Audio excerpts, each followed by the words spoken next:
90 years ago, the Virginia Farm Bureau made our local farmers a promise to protect and preserve a way of life they work so hard to establish. Today, our insurance agents work to protect all Virginians, not just farmers. We want to keep Virginia, Virginia. More information is at farmbureauadvantage.com. The remarkable soybean. From its oil, we get products like ink, candles, and paint. From its meal, we get a high-protein fiber used in foods and animal feeds. Natural soy is replacing chemicals and products you use every day. You can learn more about soybeans at vasoybean.com.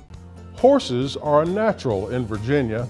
This week we visit with equine writer Tom Moats, who has some pretty interesting stories about horses.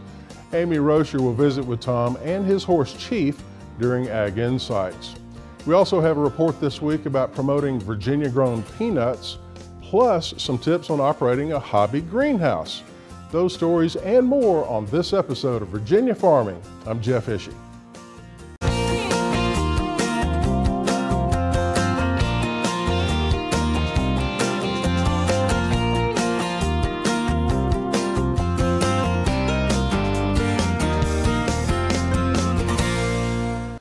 Well, the month of November is upon us, and here in Virginia, all thoughts turn to turkey. The reality, however, is that Virginia poultry producers, they're thinking of turkey all year long.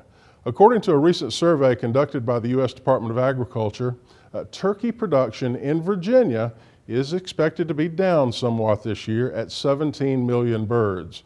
That compares to 17.2 million birds raised in 2016. Virginia peanut growers are hoping for one of their biggest crops in several years this fall. Peanut farmers take a lot of pride in what they do, and they're using social media to promote Virginia-grown peanuts. Norm Hyde has the story.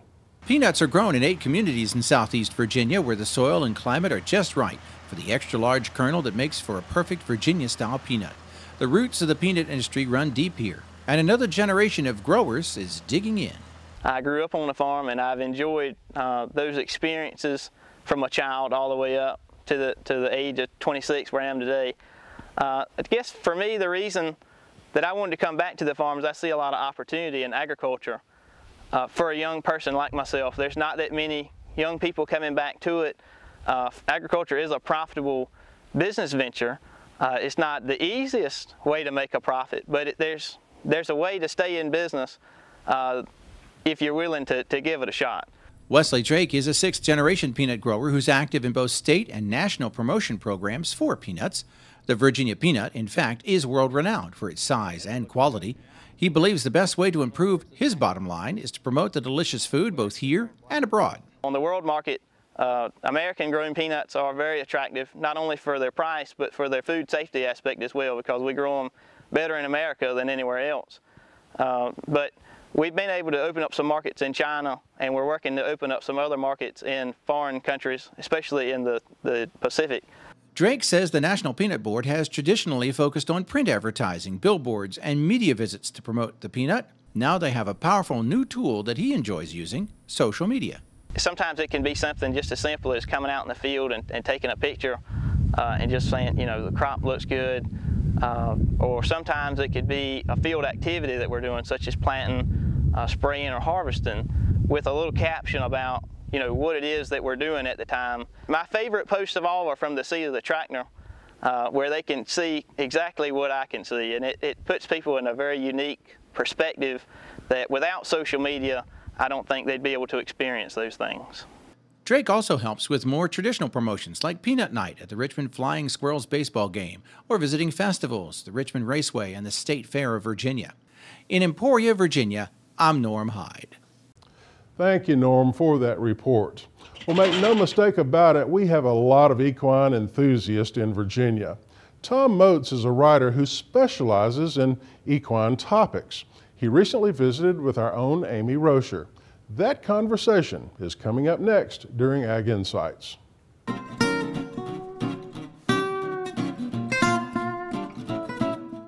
Today we are in the Appalachian Mountains and we're visiting with equine author Tom Moats. Tom and his buddy Chief here. Tom, give us a little bit of background about yourself.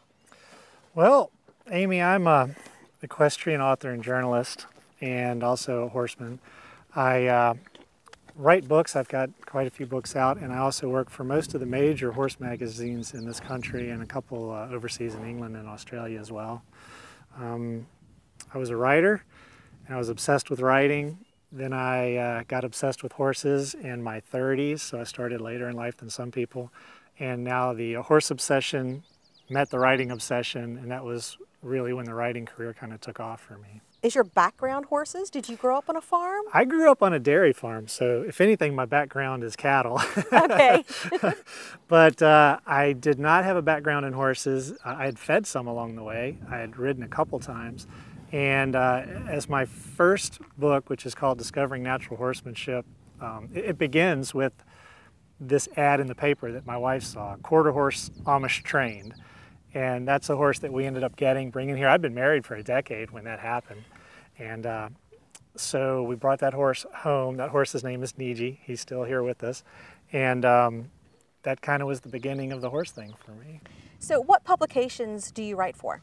Well, I'm on the masthead at Equus magazine, which a lot of people are familiar with Equus.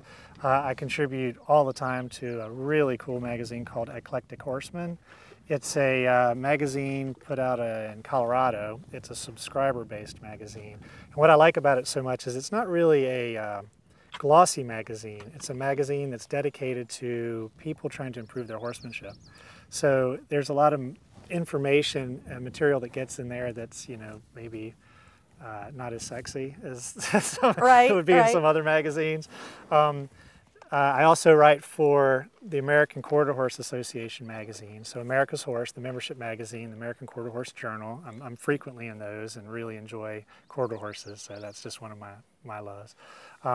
And you know, I've been in Western Horseman frequently, just quite a few others. Just a lot of the major horse magazines I've written for over time as a freelancer, but those are the major ones I'm writing for now. But you also have a series of now 5 books.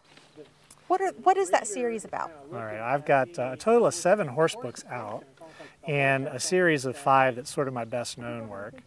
The series is an ongoing memoir of my experiences of trying to improve my horsemanship with the guidance of my mentor, the patient guidance of Harry Whitney, who is a horsemanship clinician based in Arizona.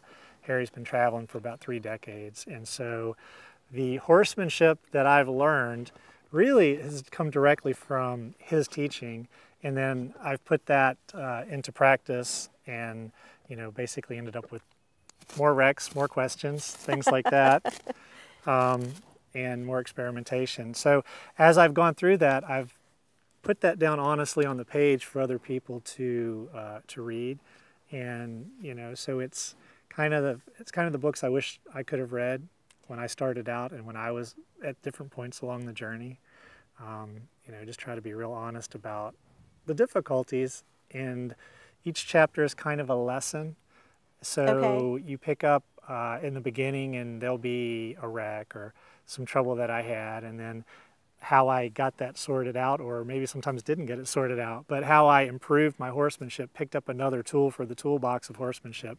That's what those chapters are about, and I didn't intend to write 5 books about that, but that have just, it's just grown. It's just grown out of the experience. Yeah, I felt the need to put it down, and people have responded to it amazingly. It's been a real blessing to be able to put those out. Well, the latest book in that series is called Passing It On. Mm-hmm.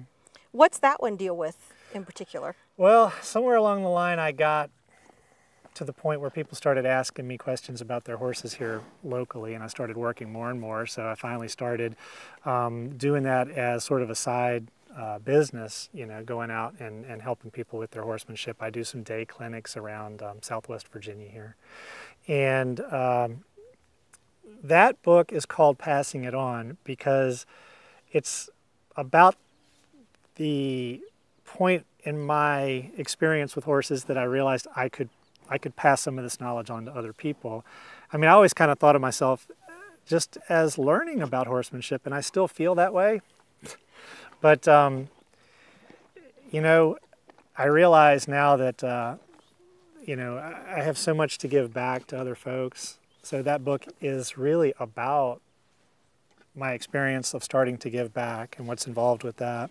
And hence the title, Passing Yeah, It On, hence right? the title. The cover is a shot of my grandson, Jake, who was 7 at the time, and the horse Niji, and me walking kind of away to put him up, and Jake's leading him. So it's kind of the perfect image for what that book is about. Right. Now, aside from riding, you also train horses too, right? I do, yeah. All right. So tell us, how did you get into that? And I don't know that I'd call it training so much. It's a term I stay away from because I think people think of trainers. They think of trainers that work with horses that are going to show, going to compete. That's not what I do. What I do is I work with people with their horses in the environments where they have their own horses. So I don't bring horses in here.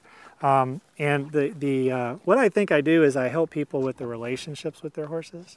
So whatever issues people might be having, we work on trying to get their horse better with them, better communication going. So it doesn't matter about the discipline, doesn't matter about the type of horse. It's really about that The relationship. interaction with the owner and the horse. Yes. Well, So I travel to them often. Okay.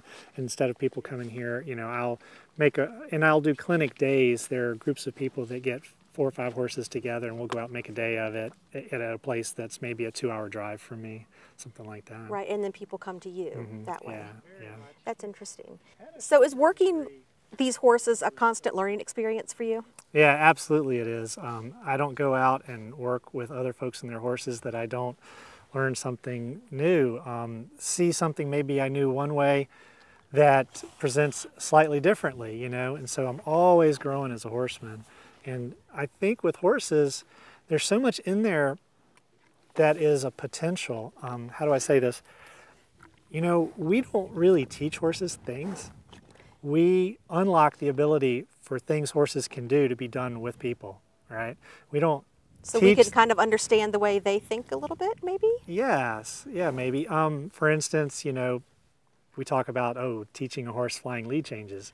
You watch a horse in a pasture, you see that happen. Right. We don't teach it. The thing is, can we come together and have that lead change occur while we're on their backs, that kind of thing.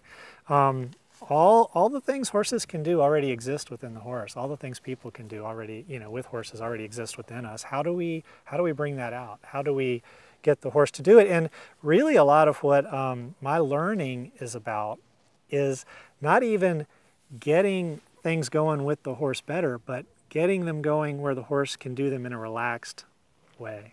So much of the trouble we see with horses today, anywhere, on the trail, in the show ring, when they deal with people, is tension coming in the horse. And it causes, you know, a lot of issues between people and horses. And so a lot of what I do is really to learn how to improve the relationship between the horse and the person so that things can be done together and in a relaxed and happy way with the horse as well as the person. Absolutely. How do you think your method of working horses is different from others?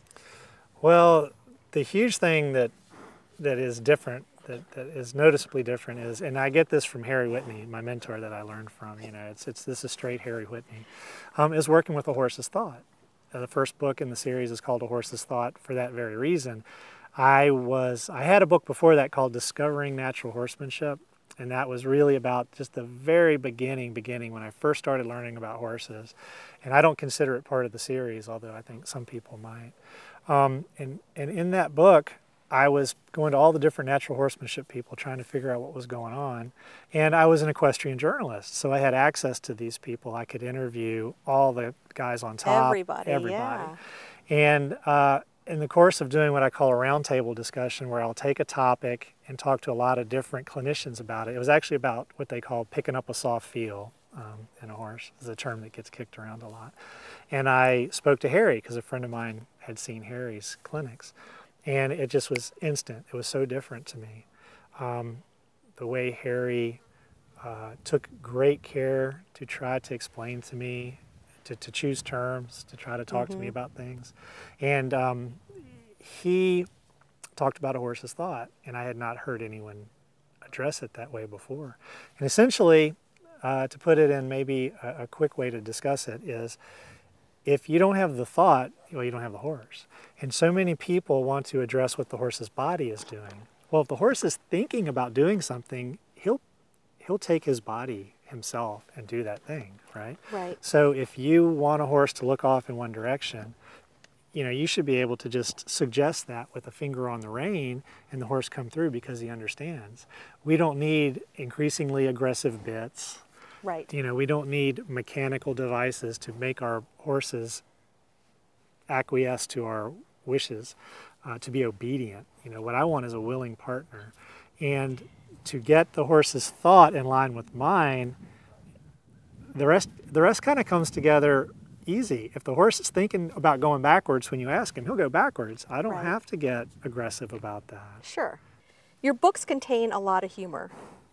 And you say it's really important to have a good sense of humor when you're working a horse. Why is that?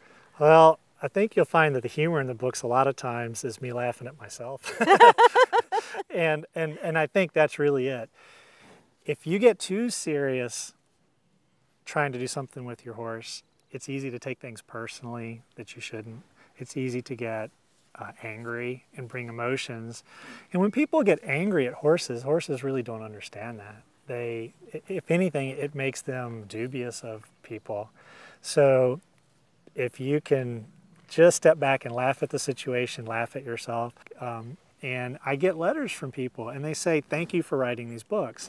And you know, as a writer, to me, that's about the most important thing I could get, the most wonderful thing. People could say, oh, they're very entertaining, I enjoyed your book, whatever. But when they say thank you for writing the books, Right. because, and they say that often because they felt like they were the only one that had these problems. ever done they that, felt like right. the only one that had these issues, and so by bearing all, including things that are pretty darn funny sometimes, Right, I have to right. admit, I think it has helped other horse people that read the books feel that they're not off track. That it's something that, yeah, we all have these troubles when we're starting out, and people care about their horses so much Right. that they don't want to do the wrong thing. They don't want to set their horse back. They don't want to ruin their horse for good. These are all emotions that I had when I first started working with Well, them. I think you write with emotions and you write with honesty.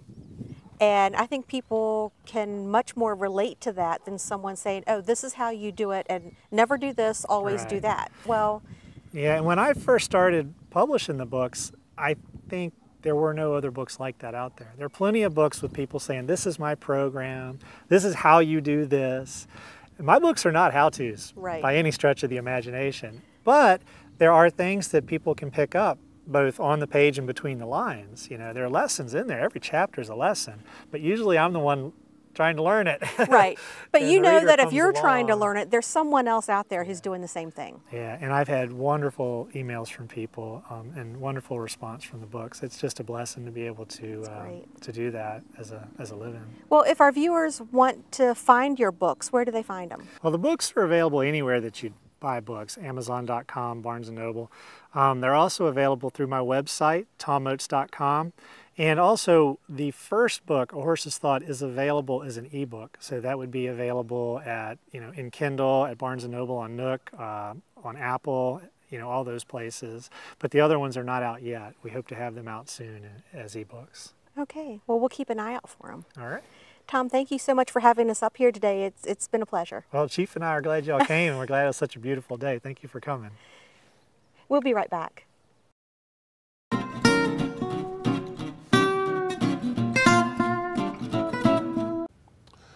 Well, many gardeners only dream of having a greenhouse, but it's not very difficult to have your own hobby greenhouse, as we learn in this segment, From the Ground Up, with Chris Mullins. Hi and welcome. Today we're at Virginia State University's Randolph Farm and we're going to be talking about hobby or home greenhouses.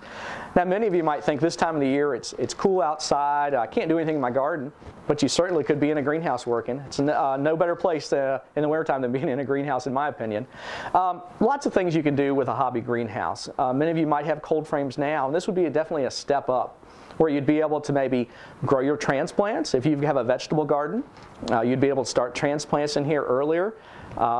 Much earlier actually, and if you can control the environment in here and have your transplants ready to go when the ground warms up. You could also have house plants in here that you move out to get sun during the winter time outside of the home. You also could grow in here. You could till the ground up and grow and maybe start earlier with your vegetable garden in this structure and even extend it into the fall. So lots of things you can do with a hobby greenhouse. Kind of depends on what you want to do, what you're willing to pay in terms of heating cost. But a great thing that you can do in your yard to help your gardening project. One of the things that people ask about is, you know, can I build this myself? Where can I build it? Where do I site it? And often I'll say, yeah, you certainly can build it yourself. These things are fairly easy to build. And what you want to think about in your yard or wherever you're going to put it, you want a well-drained site that's not going to have a lot of water standing. You'd like to be away from a lot of shade trees because whatever you've got in here, you want lots of sunlight throughout the day. And you want to be close or relatively close to some things like electricity and water, because you're going to need water in here and you might need electricity for a heater or something else. So relatively easy to build, and you can do it yourself.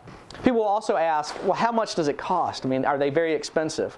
Well, they can be. They can be relatively inexpensive, several $100s for maybe a smaller one, or several thousands or $10,000s of dollars to build something very elaborate. And some of the factors when you're thinking about costs are what type of floor it has.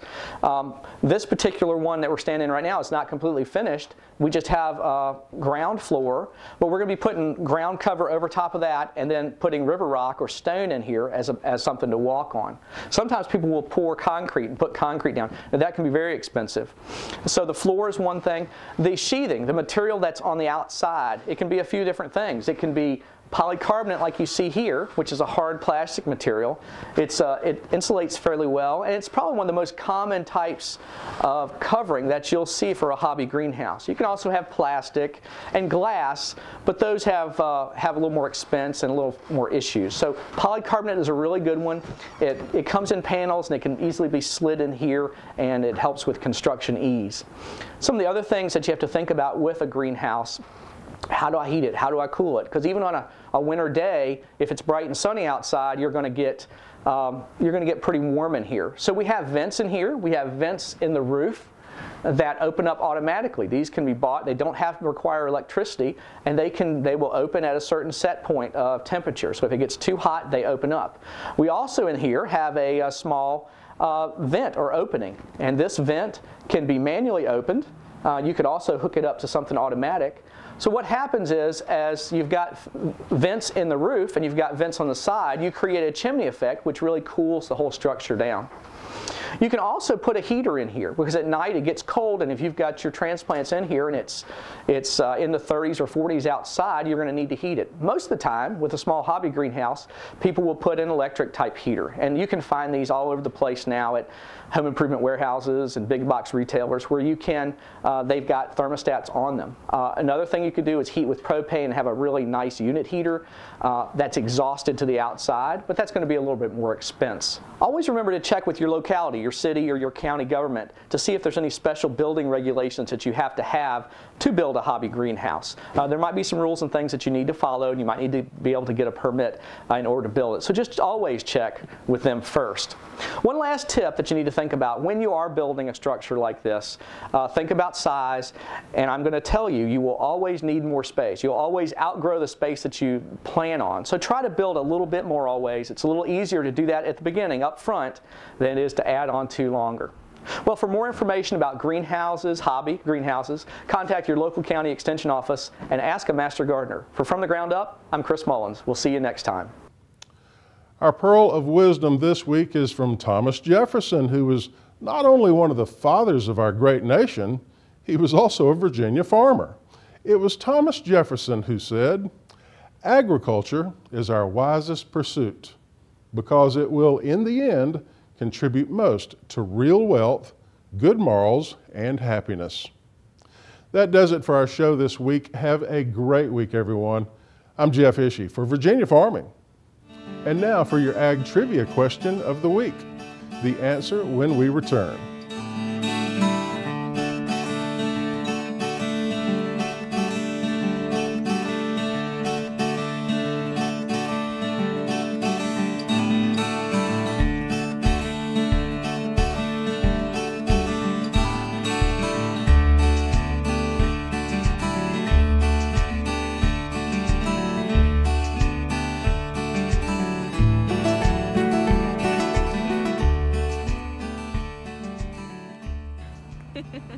90 years ago, the Virginia Farm Bureau made our local farmers a promise to protect and preserve a way of life they work so hard to establish. We want to keep Virginia, Virginia. Anyone can be a Farm Bureau member, and there's a local Farm Bureau in every county. More information is at vafarmbureau.org.